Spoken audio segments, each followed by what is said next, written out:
ഇപ്പോൾ IMD director Srimathi Nitha K Gopal കൂടെ നമ്മോടൊപ്പം ചേരുന്നുണ്ട്. ശ്രീമതി നിത കെ ഗോപാൽ, ഇപ്പോൾ അലേർട്ടുകൾ നൽകിയിട്ടുണ്ട്. ഇതുമായി ബന്ധപ്പെട്ടിട്ടൊക്കെ 3 ജില്ലകൾക്കാണ് ഓറഞ്ച് അലേർട്ട് നൽകിയിട്ടുള്ളത്. ഒരു ഇടവേളയ്ക്ക് ശേഷമാണ് ഇങ്ങനെ അലേർട്ടുകൾ ഓറഞ്ച് അലേർട്ടിലൊക്കെ എത്തിയിരിക്കുന്നത്. നിലവിലെ ഒരു സാഹചര്യം അതെങ്ങനെയാണ്? ഈ മഴ ശക്തമാകുമോ? ഇപ്പോൾ നമുക്ക് തെക്ക് പടിഞ്ഞാറൻ കാലവർഷം തന്നെയാണ് ഉള്ളത്. നമ്മൾ വടക്ക് പടിഞ്ഞാറൻ കാലവർഷത്തിലേക്ക് മാറിക്കൊണ്ടിരിക്കുന്ന ഒരു സമയമാണ്. അപ്പൊ ഈ സമയത്ത് ചക്രവാത ചുഴികൾ ഉണ്ടാവുക വളരെ സാധാരണമാണ്. അപ്പൊ അതിനോടനുബന്ധിച്ച് ഇടിയോട് കൂടിയ മഴ സാധാരണമായിട്ട് സംഭവിക്കാറുണ്ട്. അപ്പൊ അങ്ങനെയുള്ളൊരു സ്ഥിതിവിശേഷമാണ് ഇപ്പോൾ ഉള്ളത്. നമുക്ക് വടക്കൻ കേരളത്തിനും അതിനോട് ചേർന്നുള്ള അറബിക്കടലിലും ഒരു ചക്രവാത ചുഴി നിലനിൽക്കുന്നുണ്ട്. അതിന്റെ സ്വാധീനമായിട്ടാണ് രാവിലെ മുതൽ വടക്കൻ കേരളത്തിൽ മഴയുണ്ടായിരുന്നത്.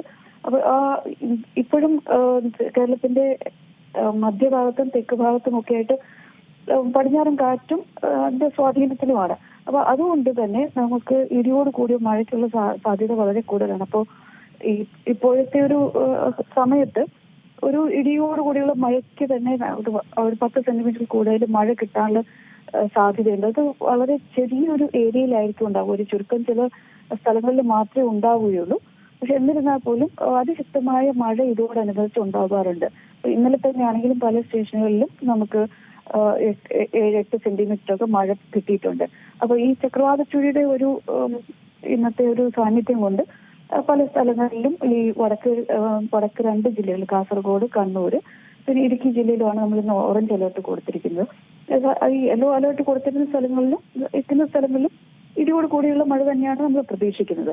അപ്പോൾ ഈ ഒരു വ്യാപകമായൊരു മഴ ഉണ്ടാവാം, പക്ഷെ ഈ അതിശക്തമായ മഴ അല്ലെങ്കിൽ ശക്തമായ മഴ ഒറ്റപ്പെട്ട സ്ഥലങ്ങളിലാണ് ഉണ്ടാവുകയുള്ളൂ.